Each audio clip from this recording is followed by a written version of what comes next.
한국인? 당장 따라오세요. 공항의 보안 요원에게 강압적으로 끌려가는 한 한국인 여성이 있습니다. 그런 그녀가 가방에서 한국 서류 한 장을 꺼내며 난동을 부렸다고 하는데요. 과연 어떤 사연인지 한번 알아보겠습니다. 저는 아직도 그들의 말이 주는 상처를 기억해요. 한국으로 돌아가. 라고 그들이 제가 학교 복도를 걸을 때마다 소리쳤어요. 하지만 제가 한 번도 가본 적 없는 곳으로 어떻게 돌아갈 수 있을까요? 제 이름은 김선영이고 저는 우즈베키스탄에서 태어났어요. 하지만 제가 몇 번이나 말했는지 상관없이 사람들은 항상 저를 다르게 봤어요. 한국인으로요, 이곳에 속하지 않는 사람으로요. 저는 가끔 거울 속 제 모습을 바라보며 제 직모와 눈이 모양을 만져보곤 했어요. 한 번도 만난 적 없는 조상들과 저를 연결해주는 이 특징들이 타슈켄트에서 저를 이방인으로 만드는 바로 그 특징들이었어요. 고개를 높이 들어라. 제 할아버지가 말씀하셨어요. 우리는 고려인이다. 우리의 피는 한국의 강인함을 담고 있다. 할아버지는 저를 우리의 작은 거실에 앉히시곤 했는데 그 뒤 벽에는 우리 가족의 고향을 담은 바랜 사진이 걸려 있었어요. 언젠가 우리는 진정한 고향으로 돌아갈 것이다. 하지만 그 말씀은 제게 공허하게 느껴졌어요. 특히 따돌림을 당하면 눈물을 흘렸던 날은 더욱 힘들었죠. 어느 날 오후 저는 어머니에게 말했어요. 그들이 저를 댄스팀에 들어가지 못하게 해요. 선생님이 제 외모가 공연 중에 다른 아이들과 어울리지 않을 거라고 했어요. 라며 하소연을 했죠. 어머니는 한숨을 쉬셨어요. 저녁 식사를 위한 반죽을 계속 주무르시며 선영아, 어느 누가 우리를 인정하지 않아도 우리는 스스로를 믿어야 하는 거야. 그래야 우리가 우리로서 지낼 수 있는 거야. 저는 어머니가 보지 않을 때 한숨을 내쉬었어요. 어른들이 우리에게 자부심과 고유함에 대해 말하는 건 쉬웠어요. 그들은 매일 괴롭힘을 당하는 사람들이 아니었으니까요. 제가 16살이 되었을 때 저는 제 주위에 벽을 쌓았어요. 열심히 공부하고 혼자 지내고 가능한 한 눈에 띄지 않으려고 노력했어요. 저는 집 밖에서 한국어를 사용하지 않게 되었어요. 심지어 사람들에게 선영 대신 써니라고 불러달라고 했어요. 손가락질과 속삭이는 말들을 피하기 위해 무엇이든지 했어요. 제가 억양을 줄이는 연습을 하는 것을 발견했을 때 아버지가는 너는 너 자신을 계속해서 숨기려고만 하는구나라고 말씀하셨어요. 그의 눈에는 어떤 괴롭힘보다 더 깊게 상처를 주는 실망감이 담겨 있었어요. 저는 아버지에게 저도 저만의 방식이 있어요. 간섭하지 마세요 라고 말하며 쏘아붙였어요. 마음 깊은 곳에서 저는 화가 났어요. 저를 받아들이지 않는 우즈베키스탄에 화가 났고 저에게 문제만 가져다준 이 먼 고향인 한국에 화가 났어요. 그리고 삶을 더 어렵게 만들 뿐인 전통을 고수하는 제 가족에게도 화가 났어요. 고등학교 마지막 해 저는 예상치 못한 도피처를 찾았어요. 미술이었어요. 제 캠퍼스 뒤에서는 아무도 제 민족성에 신경 쓰지 않았어요. 제 그림은 모두가 이해하는 언어로 말했어요. 저는 제 좌절감, 꿈, 혼란을 생생한 색채와 대담한 분놀림에 쏟아부었어요. 처음으로 저는 제 한국인 얼굴이 아닌 다른 무언가로 인정받는 느낌이 들었어요. 제 미술 선생님인 나자로바 선생님은 제가 청소년 문화 교류 프로그램에 지원하도록 격려해 주셨어요. 그러면서도 그녀는 제게 너의 이중적 관점은 가치 있어, 선영. 너는 다른 사람들이 보지 못하는 것을 볼 수 있어 라고 칭찬해 주었어요. 저는 거의 웃을 뻔했어요. 제 이중적 관점은 항상 짐일 뿐이었으니까요. 하지만 저는 어쨌든 지원했어요. 정체성과 소속감을 탐구하는 포트폴리오를 만들었어요. 합격 편지가 왔을 때 저는 믿을 수 없었어요. 저는 국제 청소년 미술 전시회에서 우즈베키스탄을 대표하게 됐어요. 전시회가 열리기 전날 밤 저는 제 전시 작품 앞에 서 있었어요. 저는 그림자와 빛 사이로 나뉜 제 얼굴을 보여주는 일련의 자화상을 그렸어요. 제 그림을 관심 있게 보던 친절한 눈을 가진 의 여성은 이 작품은 정말 강렬하네요.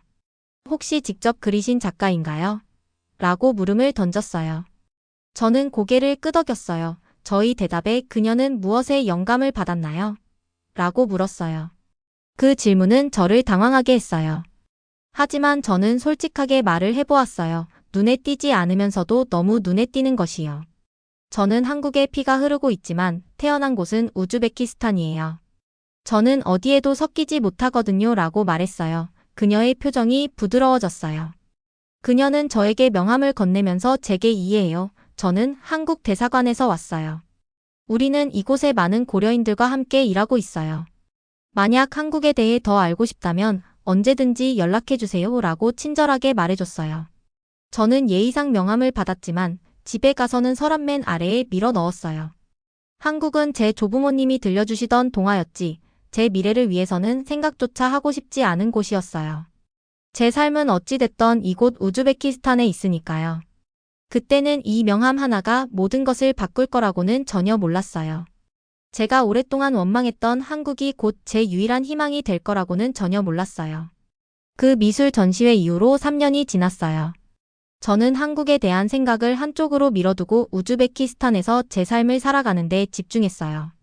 다른 생각은 전혀 해본 적이 없었어요. 저는 문화축제에서 민호를 만났어요. 제가 제 작품을 전시하고 있던 곳이었죠. 그는 다른 어느 누구보다 오래 제 그림 앞에 서서 그것을 열정적으로 연구했어요.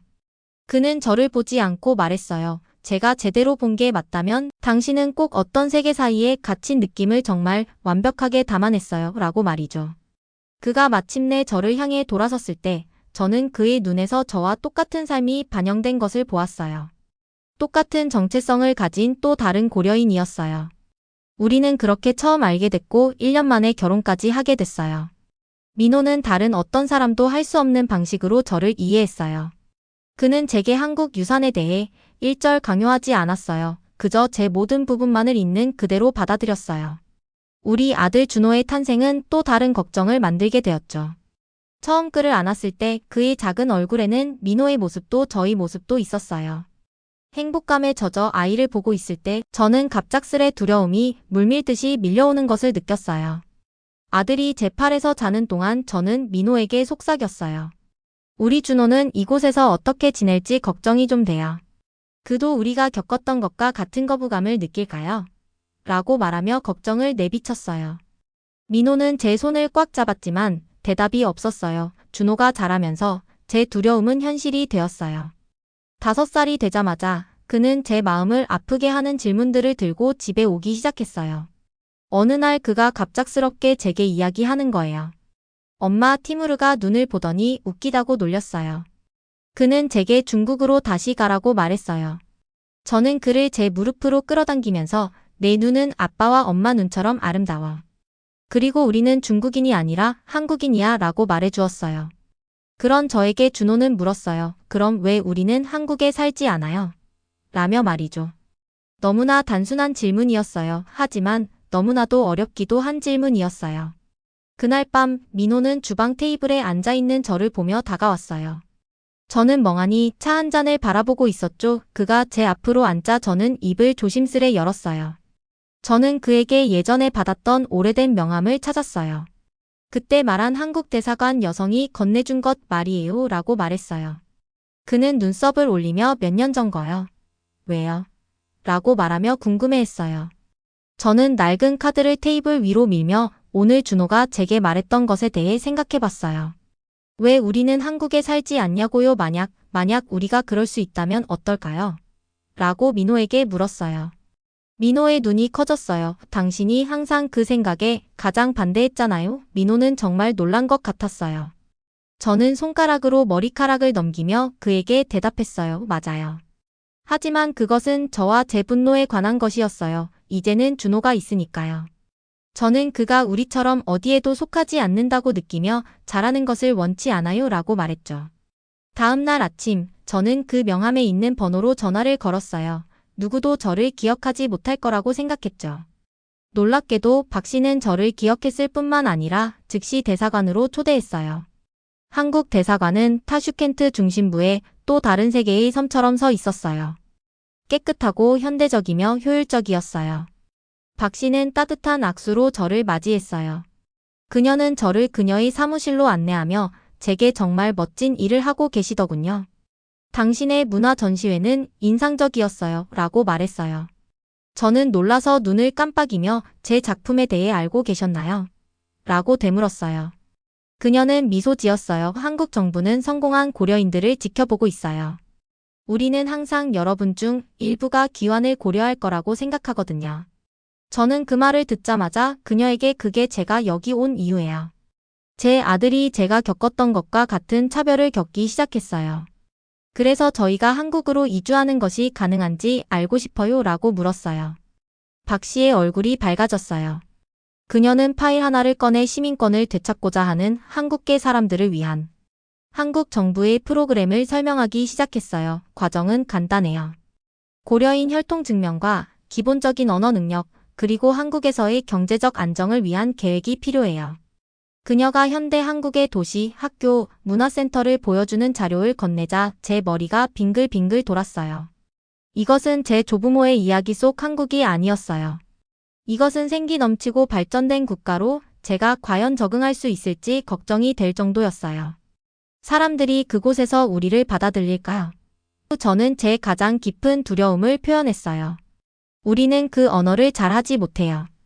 우리는 한국 전통을 우리 조부모가 물려준 것만 알고 있어요. 박 씨의 표정이 부드러워졌어요. 거짓말하지 않을게요. 어려움이 있을 거예요. 하지만 법적으로, 공식적으로 여러분은 고향으로 돌아오는 한국인이지 입국을 원하는 외국인이 아닙니다. 그 마음가짐이 분명 도움이 될 거예요. 저는 서류 더미와 희망과 불안이 뒤섞인 감정을 안고 대사관을 떠났어요. 민호와 저는 여러 밤을 늦게까지 논의했어요. 우리는 끊임없이 알아보았죠. 한국 주택 비용, 취업시장, 준호를 위한 학교 등을 말이에요. 어느 날 저녁 민호가 물었어요. 한국에 간다면 당신의 작품 활동은 어떻게 할 거예요? 그곳에서도 계속할 건가요? 저는 그 부분에 호의적이었어요. 그에게 아마도 제 생각에는 그곳에서 제 작품의 가치가 더 있을 거예요. 돌아오는 고려인으로서 두세 개의 영향을 받은 작품을 보여주는 거죠 라고 자신감 있게 답해 주었어요. 6개월 후 우리는 결정을 내렸어요. 서류 작업이 완료되고 작은 아파트도 팔았어요. 우리의 소지품은 단 몇 개의 가방이 전부였어요. 이 새로운 세계를 향한다는 준비를 할 때마다 제 위장은 뒤틀렸어요. 너무나 힘들었거든요. 출발 전날 밤 저는 준호가 침대에 앉아 한국 전통 인형을 꼭 쥐고 있는 것을 발견했어요. 전에 할아버지가 그에게 준 것이었어요. 저는 그의 옆에 앉아 물었어요. 무섭니다. 그는 고개를 끄덕이며 말했어요. 만약 그곳 아이들도 저를 좋아하지 않으면 어떡해요? 저는 그를 가까이 당겨오며 말했어요. 한 번은 어릴 적 엄마의 미술 선생님이 이런 말을 해주었어. 다름은 나쁜 것이 아니라 오히려 귀한 것이라고. 아주 소중한 것이라고 알려주셨어. 라고 말하며 그를 한 번 더 안아주었어요. 저는 그 말에 대한 확신은 없었지만 한국에서 사실로 증명되기를 바랐어요. 이제는 한국으로 돌아가기를 결정했으니까요. 타슈켄트 국제공항은 이른 아침 여행객들로 붐볐어요. 저는 우리의 여권을 꽉 쥐고 모든 서류가 제대로 되어 있는지 계속 확인했어요. 민호는 모든 것이 괜찮을 거라고 계속 저를 안심시켰지만 제 속은 불안으로 뒤틀렸어요. 엄마, 저 비행기가 우리 거예요. 준호가 터미널 창문을 통해 거대한 항공기를 가리키며 물었어요. 그의 눈은 흥분으로 커져 있었어요. 6살인 그에게는 이 여정의 모든 것이 즐거운 모험이었죠. 저는 미소를 지으며 그의 열정에 맞추려고 노력했어요. 아직이야 준호야, 우리 비행기는 1시간 뒤에 와. 엄마가 많이 사랑해. 우리는 대기구역에 자리를 잡았어요. 민호가 우리에게 아침 식사를 가져오는 동안 저는 5번째로 우리의 기내 가방을 정리했어요. 그 안에는 중요한 모든 것이 들어 있었어요. 한국 정부의 초청장, 시민권 회복 서류, 그리고 우리가 두고 갈 수 없었던 몇 장의 가족 사진과 기념품들이었어요. 당신 손이 떨리고 있어요. 민호가 페이스트리와 주스를 가지고 돌아왔을 때 저를 보며 말했어요. 그냥 긴장이 되네요. 이제 우리가 그 비행기에 타면 되돌릴 수 없으니까요. 그는 제 손을 꽉 잡았어요. 무슨 일이 일어나든 우리는 함께 이겨낼 거예요. 저는 고개를 끄덕였지만 의심은 남아 있었어요. 제가 끔찍한 실수를 하고 있는 걸까요? 만약 한국도 우즈베키스탄처럼 우리를 거부한다면요. 도무지 불안감이 떨어지질 않았어요. 우리가 식사하는 동안 저는 보안 요원들이 터미널을 통과하는 것을 알아차렸어요. 그들은 무작위로 승객들을 확인하는 것 같았지만 그들의 조금은 강압적인 움직임에 뭔가 불안해졌어요. 저는 본능적으로 준호를 더 가까이 끌어당겼어요. 민호가 중얼거렸어요. 출입국 심사예요. 너무 걱정하지 마세요. 우리 서류는 제대로 되어 있어요. 하지만 보안 요원들이 우리 좌석 구역에 접근했을 때 그들은 마치 특정인을 대상으로 움직이는 것처럼 곧장 우리를 향해 왔어요. 선두에 있던 보안 요원이 신원에 대한 증명 서류를 요구했어요. 차가운 눈을 가진 딱딱한 표정의 남자였어요. 모두 다요 그의 차가운 눈빛에 제 손은 떨렸고 긴장감과 함께 우리의 서류를 건넸어요. 저희는 그냥 서울행 비행기를 기다리고 있어요. 보안 요원은 미간을 찌푸리며 우리 서류를 넘겨봤어요. 그는 제 여권에서 멈추고 제 얼굴을 보고 다시 서류를 보았어요. 제 심장이 얼마나 크게 뛰었는지 공항의 그 어떤 소리도 들리지 않았어요. 김선영? 그가 날카롭게 물었어요. 네, 제가 김선영입니다. 그는 동료들에게 돌아서서 제가 알아들을 수 없는 빠른 우즈베크어로 뭔가를 말했어요. 우리 좌석 뒤에 서 있던 2명의 보안 요원이 갑자기 저희에게로 움직였어요. 당신의 신원에 문제가 있습니다. 우리와 함께 가셔야 합니다. 라고 압박하며 말했어요. 민호는 즉시 일어섰어요. 무슨 문제가 있나요? 우리의 서류는 정당합니다. 보안 요원은 그를 무시하며 이 이름과 여권 번호를 사용한 신원 도용에 대한 보고가 있습니다. 질문을 위해 보안 사무실로 오셔야 합니다. 라고 말했죠. 제 피가 얼음처럼 차가워졌어요. 그건 말도 안 돼요. 이 여권은 몇 년 동안 사용해왔어요. 기록을 확인해 보세요. 라고 따졌어요. 하지만 보안 요원은 이미 동료들에게 신호를 보내고 있었어요. 그들 중 한 명이 제 팔을 단단히 잡았고 다른 한 명은 우리 서류가 있는 제 기내 가방을 향해 움직였어요. 안 돼요. 저는 가방을 향해 몸을 던졌어요. 그것들은 한국에 가기 위한 서류예요. 그것들을 가져갈 수 없어요. 보안 요원이 제 손목을 잡았어요. 보안 요원에 대한 저항은 심각한 범죄입니다. 민호는 우리 사이에 서고 준호를 자신의 옆에 꼭 붙잡았어요. 제 아내는 아무 잘못도 하지 않았어요. 우리는 한국으로 돌아갈 합법적인 허가를 받은 고려인입니다. 제발 한국 정부의 초청장을 확인해 주세요. 보안 요원은 잠시 망설였어요. 그 편지를 보여주세요. 떨리는 손으로 저는 한국 정부 인장이 찍힌 공식 봉투를 꺼냈어요. 보안 요원은 그것을 저에게서 낚아채 의심스럽게 검사했어요. 이것은 위조됐을 수 있습니다. 그가 말했지만 저는 그의 목소리가 확신을 갖고 말하는 게 아님을 알아차렸어요. 한국 대사관에 전화해보세요. 저는 필사적으로 제안했어요. 그들이 모든 것을 확인해 줄 거예요. 제발요. 우리 비행기가 곧 출발해요. 보안 요원은 긴 순간 우리를 쳐다봤어요. 우리 주변에서 다른 여행객들이 호기심 어린 눈으로 지켜보고 있었어요. 저는 모두가 쳐다보는 가운데 굴욕감을 느꼈어요. 그리고 정말 많이 분노했어요. 이것이 우즈베키스탄의 마지막 기억인 걸까요? 우리가 이곳에서 끝내 환영받지 못했다는 것을 의미하는 걸까요? 저를 따라오세요. 보안 요원이 마침내 말했어요. 모두 다요. 우리는 공항 보안 구역의 작고 창문 없는 방으로 인도되었어요. 준호는 이제 조용히 울면서 민호의 손을 꽉 잡고 있었어요. 저는 그를 위로하고 싶었지만 제 자신에 공포 눌려 있었어요. 제발 한국 대사관에 전화해 주실래요? 그들이 검사를 위해. 우리 짐을 분리하는 동안 저는 다시 간청했어요. 박 씨를 찾아주세요. 그녀는 우리를 알아요. 젊은 요원 중 한 명이 동정심 어린 눈길로 저를 바라보며 상관에게 뭔가를 속삭였어요. 수시간처럼 느껴졌지만 아마도 20분 정도 후에 문이 열리고 익숙한 얼굴이 나타났어요. 선영 씨, 무슨 일로 여기에서 연락을 하신 거예요? 그녀는 한국 대사관의 박 씨였어요. 정장 차림으로 권위 있게 보였어요. 저는 안도감으로 거의 쓰러질 뻔했어요. 그들이 제 신원에 문제가 있다고 생각해요. 박 씨는 앞으로 나아가 선두 보안 요원에게 그녀의 신분증을 건넸어요. 이 사람들은 귀환 국민으로서 한국 외교적 보호하에 있습니다. 즉시 그들의 모든 서류를 볼 필요가 있습니다. 방 안의 분위기가 즉시 바뀌었어요. 박 씨의 공식적인 어조와 대사관 신분증이 권력 역학을 바꿨어요. 보안 요원들은 공손해지고 심지어 사과했어요. 오해인 것 같습니다. 박 씨와의 조용한 대화 후 선두 보안 요원이 뻣뻣하게 말했어요. 시스템이 유사한 이름에 조사하기를 표시했습니다. 당신들의 그 가벼운 행동 때문에 이 가족들에게 정신적 고통을 초래한 건 아시나요? 그리고 비행기도 놓칠 뻔했군요. 박 씨가 차갑게 대답했어요. 그녀의 권위적인 음색에 보안 요원들은 저희에게 거듭 사과를 했습니다. 15분 후 우리는 터미널로 다시 안내되었어요. 이번에는 의심이 아닌 존중과 함께요. 박 씨가 우리와 함께 걸었어요. 어떻게 우리가 여기 있는 것을 아셨어요?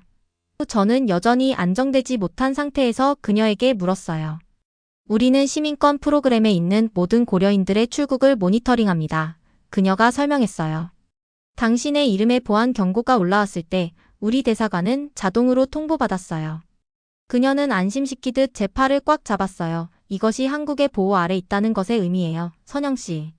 당신이 한국에 발을 들여놓기도 전에 당신은 우리의 사람입니다. 우리가 마침내 비행기에 탑승했을 때 저는 마지막으로 우즈베키스탄 터미널을 바라봤어요. 제가 태어난 나라는 마지막 순간까지도 저를 힘들게 했어요. 그리고 떠나기를 잘했다는 생각을 하게 만들었죠. 하지만 제가 그저 원망만 했던 곳이 저를 보호하기 위해 손을 내밀었어요. 처음으로 저는 우리 가족의 삶에 희망이란 것을 느낄 수 있었어요. 비행기는 부드러운 충격과 함께 인천국제공항에 착륙했어요. 제 눈이 번쩍 떠지고 심장이 빠르게 뛰었어요. 우리는 도착했어요, 한국. 제가 알지 못한 채 원망했던 곳, 제가 오랫동안 의심했던 고향이었어요. 엄마 봐요. 준호가 창문에 얼굴을 바짝 대고 말했어요. 모든 것이 너무 밝고 반짝거려요. 그의 말이 틀리지 않았어요. 활주로에서도 저는 세련된 건물들과 현대적인 인프라를 볼 수 있었어요. 이곳은 제 조부모님이 여러 세대 전에 떠났다고 묘사했던 어려움을 겪는 나라가 아니었어요. 반짝이는 터미널을 걸으면서 저는 마치 미래로 걸어들어온 것 같은 느낌이 들었어요. 모든 것이 효율적이고 깨끗하며 뚜렷한 목적성을 가지고 설계되어 있었어요. 디지털 화면에는 여러 언어로 환영 메시지가 표시되어 있었는데 환영합니다. 고려인 동포 라는 문구가 제 눈에 띄었어요. 그들이 우리를 기다리고 있어요. 민호가 제 손을 꽉 잡으며 속삭였어요. 출입국 심사에서 저는 더 많은 질문과 답변을 준비했어요. 하지만 직원은 우리 서류를 보고 미소를 지었어요. 아, 시민권 회복 프로그램으로 오신 분들이군요. 그는 조심스러운 영어로 말했다가 간단한 한국어로 바꿨어요. 고향에 돌아오신 것을 환영합니다. 고향 그 단어가 파도처럼 저를 덮쳤어요. 이곳이 정말 우리의 고향일까요? 도착장에서 젊은 여성이 우리 이름이 적힌 팻말을 들고 다가왔어요. 김선영 씨? 저는 고려인 정착사무소의 지우라고 합니다. 저희가 기다리고 있었어요. 그녀의 따뜻함이 저를 놀라게 했어요. 제 경험상 정부 관리들은 차갑고 거리감이 있었어요. 하지만 지우는 우리를 대기 중인 밴으로 안내하면서 쉽게 대화를 나누었고 비행은 어땠는지 준호가 배고픈지 물었어요. 당신과 같은 많은 가족들이 처음에 압도감을 느끼며 도착해요. 우리가 서울의 복잡한 거리를 지나가는 동안 그녀가 설명했어요. 그래서 저희는 여러분이 적응하는 처음 3개월 동안 임시주택을 제공하고 있어요. 저는 도시의 불빛에 매료되어 창밖을 바라봤어요. 서울은 활기찬 대도시였어요. 높은 건물들이 전통적인 구조물 옆에 서 있었어요. 옛것과 새것이 조화롭게 공존하고 있었는데 마치 제 복잡한 정체성과도 비슷했어요. 어떻게 생각해요? 민호가 조용히 물었어요. 제가 예상했던 것과는 달라요. 저는 더라고 말하며 말을 잇지 못하자 더 뭐요? 라며 그가 물었어요. 저는 적절한 단어를 찾기 위해 고심했어요. 더 생동감이 넘쳐요. 우리의 임시 아파트는 작지만 실용적이었고 다른 귀환 고려인 가족들과 함께 있는 건물에 위치해 있었어요. 정부는 우리가 시작할 수 있도록 냉장고에 음식을 채워주고 기본적인 필수품을 제공했어요. 그날 밤 준호가 잠든 후 저는 작은 발코니에 서서 서울의 야경을 바라봤어요. 갑자기 저도 모르게 눈물이 흘렀어요. 제가 한국에 대해 알고 있다고 생각했던 모든 것이 달랐기 때문이에요. 저는 한국을 원망하기만 했거든요. 첫 몇 주는 쉽지만은 않았어요. 우리의 기본적인 한국어 실력에도 불구하고 언어 장벽을 느낄 수밖에 없었어요. 식료품 쇼핑이나 대중교통 이용과 같은 간단한 일들이 용기와 인내를 필요로 했어요. 어느 날 준호는 새 학교에서 받아온 안내장을 보며 읽을 수 없다며 제게 주었어요. 저 역시도 읽지 못했고 마음은 무겁게 가라앉아서요. 이런 모습을 본 민호는 제 손에서 양식을 가져가며 말했어요. 우리는 이제 배우고 있어요. 점점 좋아지고 있으니 너무 걱정하지 말아요. 라고 말하며 저를 달래주었어요. 그의 말이 맞았어요. 천천히 하루하루 한국에 더 익숙해지고 있었어요. 정착 사무소는 언어 수업, 취업 지원, 문화 오리엔테이션을 제공했어요. 준호는 재미있었는지 가장 빠르게 적응했어요. 친구를 사귀고 스펀지처럼 한국어를 흡수했어요. 도착한 지 약 2개월 후 어느 오후 제가 시장에서 집으로 걸어가고 있을 때 누군가가 제 이름을 부르는 소리를 들었어요. 선영 씨, 당신 맞나요? 저는 돌아서서 제 또래의 여성이 망설이며 미소 짓고 있는 것을 보았어요. 죄송해요. 저는 아직 어색한 한국어로 말했어요. 제가 당신을 알고 있나요? 저는 미영이에요. 우리는 3년 전 타슈켄트에서 미술 전시회에서 만났어요. 그때 저는 한국 대사관에서 일하고 있었어요. 그녀를 알아보면서 저는 정말 많이 놀랐고 반가웠어요. 당신은 제 작품에 대해 처음으로 이야기해 준 사람이었어요. 당신이 저에게 명함을 주셨죠. 그녀는 고개를 끄덕이며 미소를 지었어요. 저는 당신의 생활을 지켜보고 있었어요. 아직도 예술 작품을 만들고 계신가요? 저는 고개를 저었어요. 우리가 이사 온 이후로는 아니에요. 저는 적응하고 언어를 배우는데 집중해 왔어요. 라며 아쉬움과 함께 대답했어요. 그녀는 제게 고려인 문화센터를 방문해 보세요. 그들은 당신과 같은 예술가들을 위한 프로그램이 있어요. 타국에 살았던 분들 중 독특한 관점을 가져오는 사람들을 위한 거예요. 당신의 이야기는 정말 큰 설득력이 있을 거예요. 라고 말하며 제안을 했어요. 다음 날 저는 한국에 도착한 이후 제가 그린 스케치 포트폴리오를 꼭 쥐고 문화센터 앞에 서 있었어요. 문을 밀어 열 때 제 손이 떨렸어요. 안에는 벽이 예술 작품으로 덮여 있었어요. 일부는 전통적인 한국 장면을 묘사한 것이고 다른 것들은 저와 같은 고려인 귀환자들의 혼합된 유산과 복잡한 정체성을 보여주고 있었어요. 안녕하세요. 무슨 일로 오셨죠? 접수 데스크에 있는 나이든 여성이 물었어요. 저는 예술가예요. 저는 우즈베키스탄에서 온 고려인 귀환자예요. 라고 소심하게 대답했어요. 그녀의 얼굴이 밝아졌어요. 잘 찾아오셨어요. 우리는 당신과 같은 분들을 항상 기다리고 있답니다. 6개월 후 한국에서의 제 첫 전시회가 바로 그 문화센터에서 열렸어요. 저는 그것을 세계 사이에서라고 불렀어요. 우즈베키스탄에서 한국으로, 원망에서 이해로, 추방에서 귀환으로 이어지는 제 여정을 보여주는 일련의 그림이었어요. 개막식 밤, 저는 사람들이 제 작품을 살펴보는 것을 긴장하며 지켜봤어요. 그들이 이해할까요? 그들이 한국 정체성에 대한 제 복잡한 관계를 받아들일까요? 나이든 남성이 제 중심작 앞에 멈춰 섰어요. 그림자 속의 반, 빛 속의 반, 분할된 얼굴을 가진 어린 소녀의 그림이었어요. 그는 한국어로 부드럽게 말했어요. 저는 전쟁 중에 한국을 떠나야 했어요. 수십 년 후에 돌아왔을 때 저는 이 소녀처럼 느꼈어요. 제가 누구였는지와 제가 누가 되었는지 어딘가 모를 사이에 갇혀있는 것 같았어요. 제 눈에 눈물이 고였어요. 이해하시는군요. 그는 고개를 끄덕였어요. 우리 중 많은 사람들이 그래요. 한국은 모든 자녀들을 포용하는 법을 알게 해줘요. 떠나지 않은 사람들과 집으로 돌아오는 사람들에게도요. 더 많은 방문객들이 자신들의 이동과 귀환 이야기를 나누며 제 예술에 참여할 때 제 안에서 무언가가 변했어요. 제가 오랫동안 품었던 분노가 녹기 시작했고 예상치 못한 것으로 대체되었어요. 이런 게 느낌이 소속감일까요? 그날 밤 우리 세 가족이 서울의 번화한 거리를 통해 집으로 걸어갈 때 민호가 물었어요. 한국에 온 것이 행복해요. 마치 제 생각을 읽고 있듯이 말이에요.